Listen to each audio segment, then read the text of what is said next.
Virtually every HR leader, career coach, and career book will tell you to create a 30-second elevator pitch to answer the following question: tell me about yourself.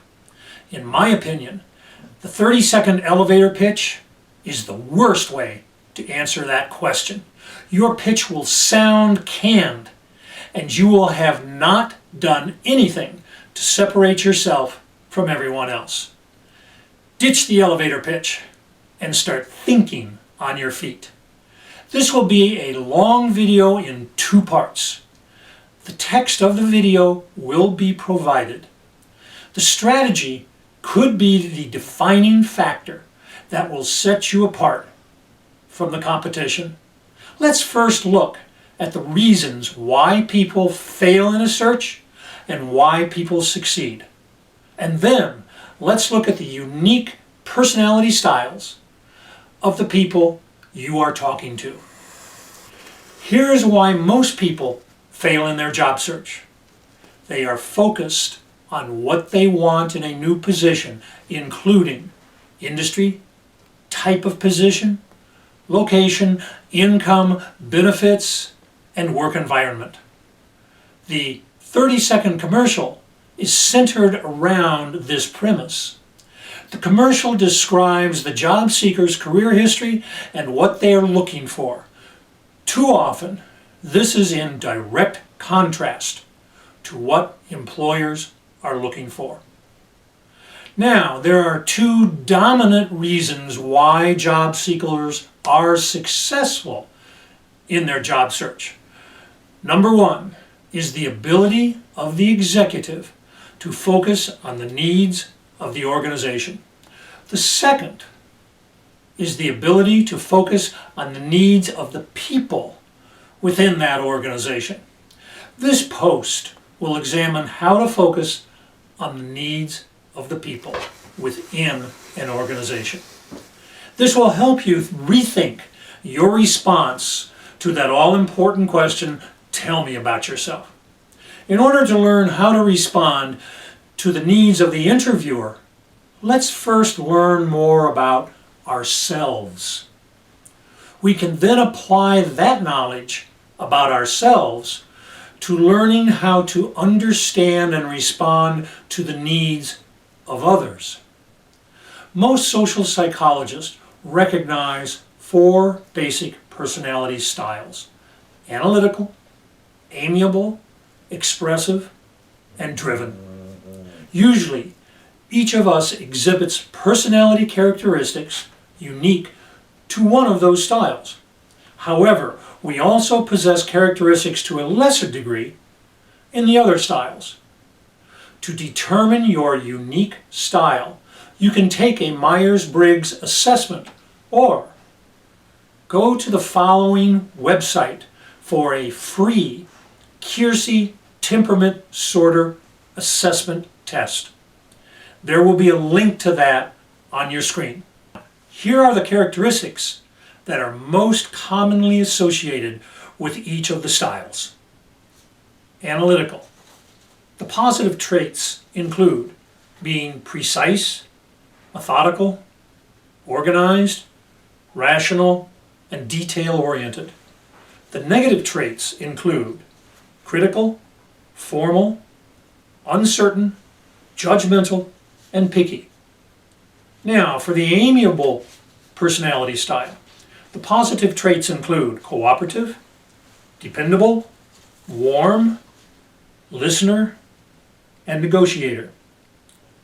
The negative traits are typically undisciplined, dependent, submissive, overly cautious, and conforming. For the expressive personality style, the positive traits include enthusiastic, persuasive, outgoing, positive, and a great communicator. On the other side of the coin are the negative traits. The expressive is often ego-centered, emotional, exploitive, opinionated, and reacting. For the driver personality style, the positive traits include being persistent, independent, a decision maker, effective, and strong-willed. But the negative traits include being overly aggressive, too strict, relentless, intense, and rigid. Now, after having reviewed those styles, gaining an in-depth understanding of your personality style has enormous value in your career as well as your personal life. However, our focus today is learning how to use this knowledge to enable you to more effectively answer the question, tell me about yourself. Once you have learned about your own style and have studied the other styles, I encourage you to have a little fun in trying to determine the styles of others. When you meet someone for the first time, try to identify his or her style within the first 2 minutes. You can often identify styles by observing a person's demeanor, conversation, body language, appearance, and possessions. To demonstrate what I mean, let's take a look at some examples from the business world. While there are always exceptions, generally speaking, the styles fit the following examples. The analytical style. This may be a chief financial officer, or a financial manager, or perhaps a computer programmer, engineer, or accountants. These people like systems and procedures. They are slow to make decisions because they will analyze things to death.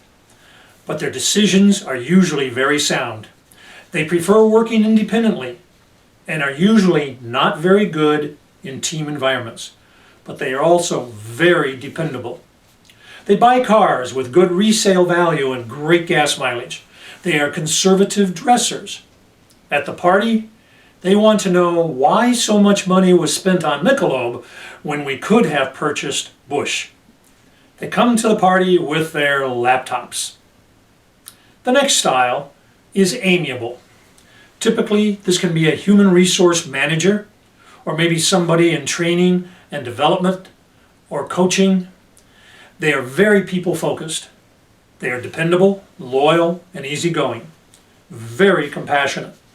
They will give you the shirt off their backs and the last nickel in their pockets. They are good listeners and value team players who don't rock the boat. They are usually conformists and followers, rarely leaders. They avoid conflict and are not good decision makers. They drive four-door sedans or minivans to take the kids to sporting events. They usually clean up after the party is over. The next personality style is expressive. Typically, it's a sales manager, or maybe an idea person, even somebody in graphic design, even though they may be quiet, can also often be expressive. They are very outgoing and enthusiastic with a high energy level. They are idea generators, but usually do not have the ability to see the idea through to completion. They are very opinionated and egotistical, and money motivated. They can be good communicators. They prefer to direct and control rather than ask and listen. They drive red convertibles with great stereos. To heck with the gas mileage. They come up with the idea for a company party, but they never help clean up. They are on their way to another party. The driver, last personality style, is often the corporate CEO. They are intelligent, intense, focused, and relentless. They thrive on the thrill of the challenge and the internal motivation to succeed. Money is only a measure of success. It is not the driving factor. They are results, performance-oriented. They have compassion for the truly disadvantaged, but absolutely no patience or tolerance for the lazy or whiners. They drive prestige cars, not because the car attracts attention, but because it was a wise investment. They want to know why we had a party. What were the benefits of the party? And did we invite the banker? So now, you are starting to understand the different personality styles. In part 2 of this video series, we will examine how to use that knowledge to gain extraordinary leverage in your search. So, if you enjoyed this first part, please hit your like button.